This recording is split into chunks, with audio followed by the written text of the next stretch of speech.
जो पहले बनी हुई है, हम 15 दिन बाद इसका निर्णय लेंगे, मैंने बोल दिया ना। वो तो पहले बन ली कमेटी की एडवाइस है, तो आपने मान लिया ना। चलिए अब हो गया ऐसा जी। ये बड़ा गंभीर मुद्दा नहीं, है। विषय बहुत ठीक है, विषय बहुत गंभीर है। मुख्यमंत्री ने बहुत जवाब दे गंभीर दिया, है, बड़ी तकलीफ वाली सरकार बात ने है। जवाब दे दिया कि नहीं बढ़ा सकते, तो इसका मतलब ये है नहीं कि बढ़ाने में क्या है जी, हाँ जी, बढ़ाने में अभी कहते हैं मैं इतना बड़ा पंजाब के बराबर पता कर नहीं, दूंगा। अब ये तो ये सरकार तो कह चलानी सकते इन्होंने है। हैं। हाँ जी, और छोड़ो, मैं तो कहता हूँ वोट ना करो, पंजाब के बराबर तो कर दो भाई। मांग तो किसानों की 450 है, लेकिन पंजाब के बराबर तो कर दो, पंजाब के बराबर कर दो।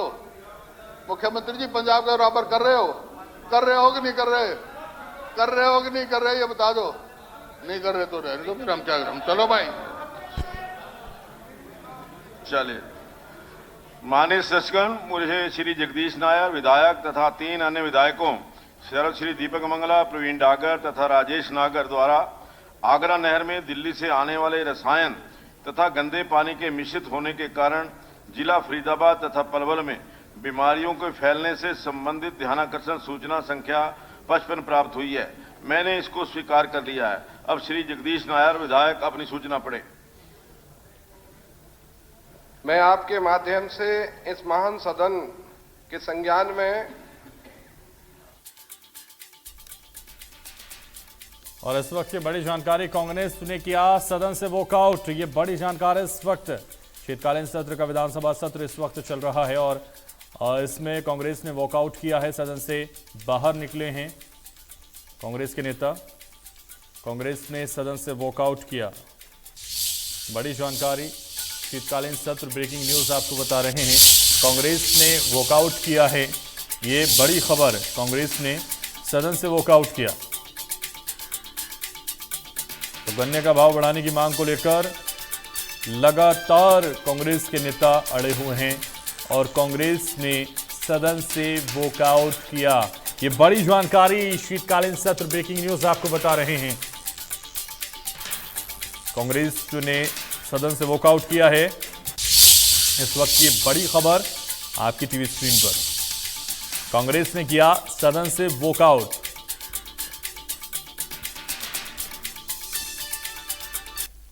सदन में चर्चा कराई जाए तथा लोक हित में इस पर सुधारात्मक निर्णय लिए जाएं। अध्यक्ष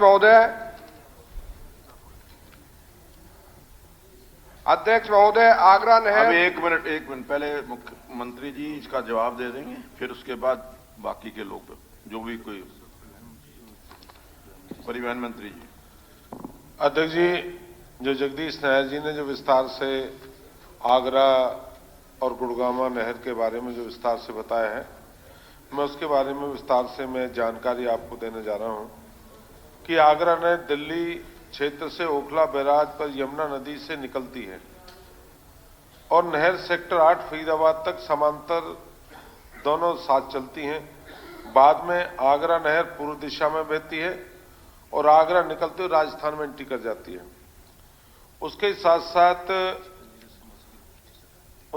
साथ 2020 के दौरान जिला फरीदाबाद बदरपुर सीमा पर आगरा नहर की वीओडी के संबंध में प्रदूषण की स्थिति 24 से 32 मिलीग्राम प्रति लीटर के बीच है। यह दर्शाता है कि नदी दिल्ली क्षेत्र से बुरी तरह दूषित और प्रभावित है और दिल्ली का जितना भी सारा मलबा सब दिल्ली का इसमें गिरता है कि यमुना नदी हरियाणा से दिल्ली से पल्ला गांव में प्रवेश करती है। एनसीडीटी में पल्ला से जैतपुर तक ये 52 किलोमीटर की दूरी तय करती है, पल्ला से दिल्ली का बीच का हिस्सा। नदी ओखला हेड के पास फरीदाबाद जिले में हरियाणा राज्य फिर में प्रवेश करती है। नदी दिल्ली क्षेत्र के 62 नाले ऐसे हैं, 62 नाले जो माध्यम से आंशिक रूप से उपचारित अनौपचारिक औद्योगिक सीवर और सारे फैक्ट्रियों का सारा नाला इसमें पूरी तरह से इसमें डलता है। दिल्ली क्षेत्र के 62 नाले जो यमुना नदी में गिरते हैं और तीन नाले दिल्ली क्षेत्र से आगरा नहर में गिरते हैं। इसके अलावा Okhla STP discharge Agra canal में गिरता है।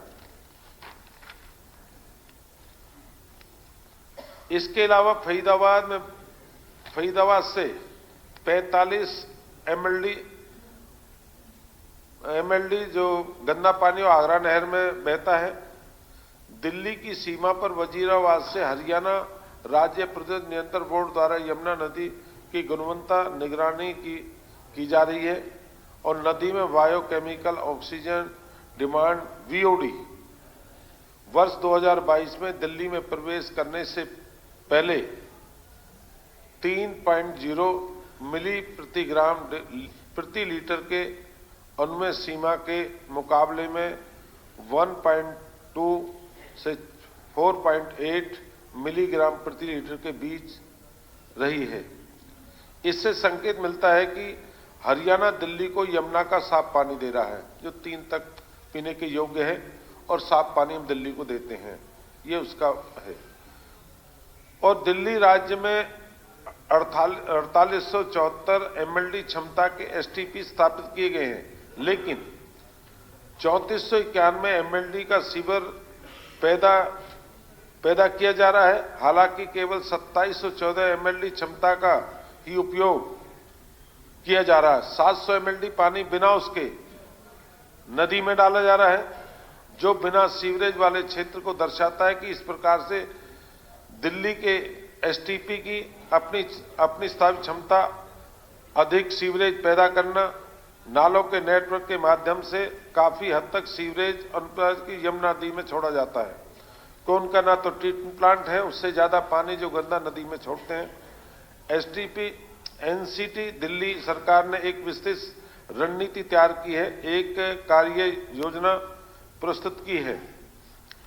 कार्य योजना के अन्य बातों के साथ साथ मौजूदा एसटीपी सीईटीपी में वृद्धि, आधुनिकीकरण, संशोधन, एसटीपी सीईटीपी की स्थापना शामिल है, ताकि दिल्ली के घरेलू क्षेत्र से घरेलू औद्योगिक सीवर के अपशिष्ट संशोधित किया जा सके।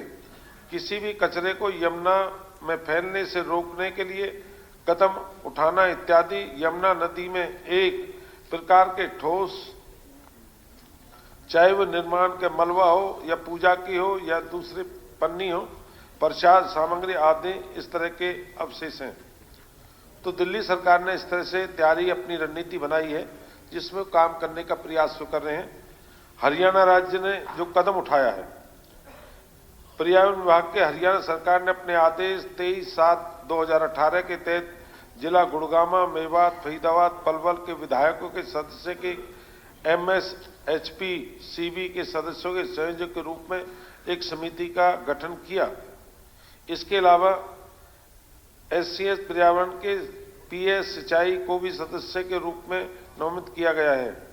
समिति की बैठक में 12/12/2018, 17/1/2019, 15/9/2020, 18/8/2021 एवं 11/2022 को एक आयोजित की जा चुकी है। जो हमारी मीटिंग है, जो इसके दक्षिण हरियाणा के जो विधायक है, इस कमेटी के सभी मेंबर एक मीटिंग हम कर चुके हैं। अंत में निर्णय लिया गया कि पीएचईडी, यूएलबीडी सिंचाई, एचएसपीसीबी के वरिष्ठ अधिकारियों की एक समिति गठित की जाए, जो गुड़गामा आगरा नहर पर प्रदूषित पानी के उपचार के लिए नई तकनीकी के सुझाव दें। जांच के बाद समिति ने देखा कि नाली और प्रदूषित पानी के उपचार के लागत, जो पानी के उपचार की लागत है, 1900 रुपये से लेकर 3300 रुपये प्रति मिलियन लीटर होगी, जो उस पर खर्चा होगा, वो बहुत अधिक है। इस संबंध में रुचि के अभिव्यक्ति पीएचईडी निष्पादित की जानी थी, लेकिन कुछ लागत के कारण इसे आगे नहीं बढ़ाया गया, क्योंकि इसमें जो पानी की जो लागत हम पे 1 लीटर से ये पड़ती है, जो 1 रुपये 90 पैसे से लेकर 3 रुपये 30 पैसे प्रति लीटर के हिसाब से बहुत ज्यादा है। क्योंकि इसका रास्ता ये कि जहां से सीवर निकलते हैं, जहां से सीवरेज के पानी डलता है, एसटीपी वहीं लगाया जाए और वहां से हम नदी का, नहर का, नाले का, जैसे नीरज जी ने कहा गौची की ड्रेन साफ होनी चाहिए, आगरा कैनाल से पानी लेके, वो नहीं कर सकते, उससे बहुत महंगा पड़ेगा। हमें एसटीपी वहीं लगाने चाहिए जहां सीवरेज गिरता हो और तब पानी डाला जाए। ये इसका रास्ता हरियाणा सरकार ने देगा। राज्य सरकार ने यमुना के एक्शन प्लान तैयार किया है, जिसमें हरियाणा के उन सभी 11 नालों को प्रदूषण नियंत्रण की परिकल्पना की गई है। जो 11 नाले हैं अपने, जो यमुना नदी में उपचारित, अनुपचारित एफ्लुएंट के ले जाते हैं और नालों में प्रदूषण के नियंत्रण, प्रदूषित जल नदी में नहीं जाएगा, जिससे आगरा नहर निकलती है, जहां से आगरा नहर निकलती है हमारी। हरियाणा राज्य ने विस्तृत कार्य योजना तैयार की है। माननीय मुख्यमंत्री जी और मुख्य सचिव के सत्य नियमित रूप से इसकी समीक्षा की जा रही है। सीवरेज और औद्योगिक प्रवाह के उपचार में शामिल सभी हितधारक और विभाग जैसे PHED, ULBD, HSVV, HSIDC, सभी जितने कार्य अधिकारी हैं सबको कार्य संबंध में इस कार्यकारिणी रिपोर्ट के प्रस्तुत करने के लिए बैठक में भाग लिया। जितने अधिकारी से संबंधित है, इरिगेशन का, नहर का, पॉल्यूशन के जितने अधिकारी हैं, इस कार्य योजना को मौजूद STP और CETP का निर्माण, सुधार और गैर अनुमोदित क्षेत्रों में सीवरेज डालने, सीवरेज का अवरोधन, HSPCV के जल प्रदूषण कार्य के उद्योगों को नियमित निगरानी और उद्योगों को नियमित निगरानी, ऐसे उद्योगों के खिलाफ सख्त कानूनी कार्रवाई। जो अपने हमारे 11 हैं, जिनमें जहां जो अपने फैक्ट्रियों का, उद्योगों का है, नाले, उन पर हम काम कर रहे हैं, उन पर रोकने का काम भी किया है। माननीय मुख्यमंत्री जी ने यमुना नदी के गुड़गामा नहर को प्रदूषण नियंत्रण संबंध में 4/2/2019 को मुख्यमंत्री दिल्ली DO पत्र भी लिखा है और उनको बार बार ये कहा भी कि आपका सबसे ज्यादा जो आगरा कैनाल और गुड़गामा यमुना में सबसे ज्यादा दिल्ली का जो पोल्यूशन है, जब हम 3 पे देते हैं, जब सोनीपत पे हैदरपुर से देते 3.0, तो आपका इतना ट्यूज बढ़ जाता है दिल्ली में आते आते। इसके कई बार कार्रवाई की है। कार्य योजना के कार्यान्वयन के साथ साथ पिछले कुछ वर्षों में आगरा नहर के पानी की गुणवत्ता का सुधार हुआ है, जिसमें केमिकल ऑक्सीजन डिमांड के पैरामीटर के रूप के नियंत्रण से दर्शाया जा चुका है। 2017 में जो DOD था, 2017 में 40 था और 2018 में 29, 2019 में 24 DOD, 2020 में 22, 2021 में 19, 2022 में 27। क्यों? ये तो नहीं है कि काम हुआ है, काम दोनों सरकार ने मिलकर काम किया है। सबसे ज्यादा पॉल्यूशन जो दिल्ली की तरफ से हम पे गिरता है, उससे बार बार मीटिंग कर रहे हैं, प्रयास कर रहे हैं और इसको धीरे धीरे, और जब बारिश होती है जब तो DOD घट जाता है कि बारिश का पानी मिल जाता है, और जब बारिश बंद हो जाती है सबसे ज्यादा वहां की मात्रा पानी खतरा है। माननीय मुख्यमंत्री हरियाणा द्वारा कार्य योजना बहुत बारीकी से समीक्षा की जा रही है और निकट भविष्य में समस्या को काफी हद तक समाधान होने की उम्मीद है। शीघ्र ही पड़ोसी राज्य माननीय मुख्यमंत्री के साथ अंतर राज्य बैठक आयोजित करने की योजना है। धन्यवाद। हाँ जी, नहीं। माननीय अध्यक्ष महोदय, जैसा माननीय मंत्री महोदय जी ने काफी कुछ सुधार के लिए जो इसमें बातें कही, मैं उनकी बातों से सहमत भी हूं, लेकिन मैं मानता हूं कि ये मामला मैंने सन 1996 में इसी विधानसभा में उठाया था और मुझे खेद है कि बीच में कांग्रेस की सरकारों ने इस पर कोई ध्यान नहीं दिया। बीच में ये मुद्दा उठा था, मैं माननीय विपक्ष के नेता साहब यहाँ मौजूद हैं, उस टाइम ये मुद्दा बड़े जोर शोर से उठा था और इस पर बीच में काम नहीं हुआ। आज वहां देखें जाके, अगर कोई सदस्य उस पानी के पास खड़ा हो जाए तो तुरंत बीमार हो जाएगा। हमारे एरिया का किसान, फरीदाबाद जिले का किसान, पलवल का किसान डेली अपनी फसल को उगाने के लिए उस पानी को यूज में लेता है, जिसकी वजह से पशुओं में बीमारियां फैल रही हैं, जिसकी वजह से वहां के लोगों में बीमारियां फैल रही हैं। और ये एक लंबे समय से ये नहर वहां से गुजरी हुई है।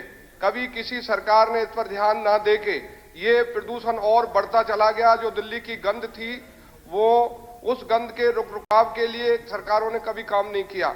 माननीय मुख्यमंत्री महोदय जी से और मंत्री महोदय जी से मैं अनुरोध करना चाहूंगा, सुझाव भी देना चाहूंगा। माननीय मुख्यमंत्री महोदय जी ने लेटर लिख के दिल्ली सरकार को आगाह भी किया है। सन 2019 में जो लेटर लिखा 4/2/2019 को, दिल्ली का जो सीवरेज का गंदा पानी है और केमिकल फैक्ट्रियों का जो गंदा पानी है, उसके लिए अलग से कोई रास्ता निकाला जाए और इन जो आगरा नहर है इसमें नहीं डाला जाए, ताकि हमारे वहां कैंसर जैसी बीमारियां, एलर्जिक बीमारियां, खुजली जैसी बीमारियां, ये आम वहां प्रचलन चला हुआ है। मेरे विधानसभा क्षेत्र में एक गांव है बांसवा गांव, उसमें 27 केस कैंसर के पाए गए थे और वहां स्पेशल डॉक्टरों की टीम भेज के ये पता कराया गया कि ऐसा क्यों हो रहा है। मैं ये लोक हित में ये उठाना बहुत जरूरी था, इसलिए मैंने आज इस महान सदन के संज्ञान में ये मामला लाया और सरकार से अनुरोध करता हूं कि इस पर एक अच्छी से अच्छी कमेटी बना के, वैसे तो कमेटी बना रखी है, फिर भी इसमें एक और टेक्निकल लोगों की, एक्सपर्ट लोगों की कमेटी बना के इसका निरीक्षण किया जाना चाहिए और इसको, इस बीमारी से जो गंदा पानी वहां से बहता है, मैं चाहूंगा, पूरे इलाके की तरफ से बोल रहा हूं, हमें उस गंदे पानी की जरूरत भी नहीं है। हमें जहां बीमारियों से लोग मर रहे हों, जिसकी वजह से बीमारियां फैल रही हों, इससे बेटर तो उसे बंद कर दिया जाए, क्योंकि इसकी वजह से हमारे सारे क्षेत्र में बीमारियों का एक आकार बढ़ गया है।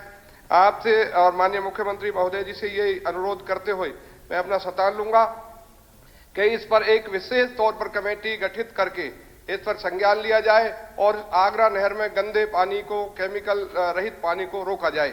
जय हिंद। दीपक मंगला जी। बहुत बहुत धन्यवाद दीपक जी, जो अध्यक्ष जी। जो ठीक पॉइंट है, आ मैं गए वही उनको छोड़ करके अलग इससे कुछ जो पॉइंट आ गए हैं उनको। माननीय अध्यक्ष जी, ये जो विषय आज सदन में आया है, ये हमारे पलवल फरीदाबाद बॉर्डर से लेके यूपी बॉर्डर तक हमारे किसानों का, हमारे लोगों के जीवन मरण का प्रश्न है। इसमें सरकार उपाय कर रही है, उसके लिए तो मैं सराहना करता हूं। लेकिन जैसा कि अभी हमारे माननीय विधायक जगदीश नायर जी ने बताया, बांसवा गांव, ऐसे ही लाडिया का, रूंधी, ऐसे अनेकों गांव हैं जो यमुना नदी के किनारे पर बसे हुए हैं और वहां पर अनेक बीमारी फैल रही है। मेरा आपके माध्यम से यह अनुरोध है कि ऐसे गांवों का भी सर्वे करा करके, जो भयंकर बीमारियां, कैंसर, अस्थमा जैसी बीमारियां फैल रही हैं, जिन जिन गांवों में ये बीमारियां फैल रही हैं, उन सभी गांवों का सर्वे करा करके जहां हम पानी साफ करने के उपाय करें, साथ ही साथ उन बीमारियों को भी दूर करने के हम उपाय करें, ताकि वहां के आम जनमानस को इससे, इन बीमारियों से छुटकारा मिल सके और वो राहत की सांस ले। ये मेरा एक सुझाव भी है। इसके साथ साथ मेरा आपके माध्यम से एक ये भी इस विषय में कहना है, यहां पर सिंचाई के लिए तो ये पानी है ही नहीं, लेकिन अगर इस पानी में अगर कोई हाथ भी डाले तो उसके हाथ में, हाथ की हाथ खुजली हो जाती है। मेरा इसमें यह कहना, ऐसे बड़े बड़े कोई संयंत्र लगाए जाएं ताकि वो गंदा पानी साफ होकर के हमारे ही इलाके में वो पानी साफ है। अब तो ये दुनिया भर के चल रही है। हमारी एक मीटिंग हुई थी, माननीय हमारे मंत्री जी उस कमेटी के चेयरमैन भी हैं, तो ऐसे सुझाव भी आए, लेकिन इसमें देरी ना हो करके जितनी जल्दी हम इस कार्य को आगे लेकर के जाएंगे, तो इस हमारे बॉर्डर टू बॉर्डर, जो हमारा दिल्ली बॉर्डर से लेकर के हमारा यूपी बॉर्डर तक का हमारा हरियाणा का क्षेत्र है, वहां लोगों को राहत मिलेगी। आपका बहुत बहुत धन्यवाद। श्री प्रवीण डागर जी। अध्यक्ष महोदय जी, बहुत बहुत धन्यवाद। मैं आपके माध्यम से माननीय मुख्यमंत्री जी से और मंत्री जी से एक निवेदन करना चाहता हूं कि अध्यक्ष महोदय जी, ये हमारे किसानों से जुड़ी हुई एक बहुत बड़ी समस्या है। हमारे किसान बार बार कैंसर से पीड़ित और दूसरी बीमारियों से पीड़ित होते जा रहे हैं। तो मेरा एक सुझाव है माननीय अध्यक्ष महोदय जी आपके माध्यम से कि बरसात के टाइम में 2 महीने हमें नहरों से पानी मिल जाए, बाकी 10 महीने इस पानी को जमुना के माध्यम से नाले तक पहुंचाया जाए, नहरों को बंद किया जाए, क्योंकि ये कैंसर की जो एक समस्या जो कैंसर बढ़ती जा रही हैं। हमारे इलाके के अंदर कई गांव ऐसे हैं कि जहां पे अगर मौतों की जो परसेंटेज निकाली जाए तो लगभग 100 मौतों में से 40 मौतें कैंसर से हो रही हैं, जिसका मुख्य कारण भी पानी है। आज किसान हमारे सभी हताश भी हैं और परेशान भी हैं। मेरा आपके माध्यम से मैं मंत्री जी से कहना चाहूंगा कि जब तक कोई ट्रीटमेंट प्लांट ना लगाया जाए, जब तक इस पानी को यमुना के माध्यम से सीधा नालों में पहुंचाया जाए, नहरें बंद की जाए और बारिश के टाइम में जब 2-2.5 महीने की बरसात का मौसम होता है उस समय में नहरों के माध्यम से हमारे किसानों को पानी दिया जाए। हमारे 2 जिले ही प्रभावित नहीं है, पलवल और फरीदाबाद तो है ही है, लेकिन हमारा नूह जिला और गुड़गांव जिले के भी कुछ गांव ऐसे हैं जो जिन इस नहरों से सिंचाई करते हैं किसान, वो किसान भी इसी प्रकार से परेशान है। तो मैं आपसे निवेदन करना चाहूंगा मंत्री जी कि जल्दी से जल्दी कोई ट्रीटमेंट प्लांट लगा करके इस समस्या का समाधान कराया जाए। आपका बहुत बहुत धन्यवाद। श्री राजेश नागर जी। धन्यवाद अध्यक्ष जी। हरियाणा दिल्ली को सुप्रीम कोर्ट के आदेश पर यमुना का पूरा पानी दिल्ली हरियाणा सीमा से पल्ला गांव से देता है, तब इसका बीओडी केवल 2.5 होता है, लेकिन पल्ला से करीब 54 किलोमीटर दिल्ली के समीप से गुजरता हुआ ये पानी जब ओखला बैराज से फरीदाबाद पलवल के लिए हमें मिलता है तो इसका बीओडी लेवल 37 हो जाता है। यानी हम साफ पानी दिल्ली जल बोर्ड को देते हैं और दिल्ली सरकार हमें जहरीला पानी देती है। ओखला बैराज का पर यमुना के पानी से हमारे क्षेत्र की आगरा और गुरुग्राम कैनाल भरी जाती है। इन नहरों का पानी हमारे किसान खेतों की सिंचाई के लिए इस्तेमाल करते हैं। इतना ही नहीं, फरीदाबाद की आधी से ज्यादा आबादी यमुना के पानी को रेनीवेल के माध्यम से पीती है, जिसका टीडीएस 2500 से ऊपर होता है। अभी हाल ही में फरीदाबाद महानगर विकास प्राधिकरण ने इस पानी के नमूनों की जांच कराई तो पाया कि पानी पीने के लायक नहीं है और नमूने फेल हो गए।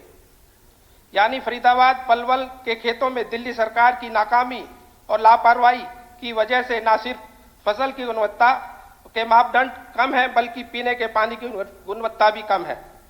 ऐसे में हम क्या कर रहे हैं? लोग तरह तरह की बीमारियों से त्रस्त हो रहे हैं। इसलिए दिल्ली की केजरीवाल सरकार जिम्मेदार है। इस बारे में पूरा सदन एकजुट होकर हमारा साथ दे। मैं आभार प्रकट करना चाहूंगा कि समाचार पत्र दैनिक जागरण का, जिन्होंने यह मुद्दा समय समय पर उठाया। इस बाबत दिल्ली और हरियाणा के आंकड़ों से युक्त दैनिक जागरण में समाचार पत्र की प्रतियां मैं सदन के पटल पर रख रहा हूं। अध्यक्ष महोदय, हम सदन की एकजुटता और राज्य सरकार का ध्यान इसलिए भी आकर्षित करना चाहते हैं। यमुना भगवान श्री कृष्ण की जन्मभूमि वृंदावन तक जाती है। वो पहले वहां पहुंचने वाले श्रद्धालु यमुना के पानी से स्नान करते थे और आचमन भी करते थे, लेकिन अब ये दिल्ली के गंदे नालों से दूषित होकर केमिकल युक्त पानी की बदबू से यमुना किनारे खड़ा होना भी मुश्किल हो जाता है।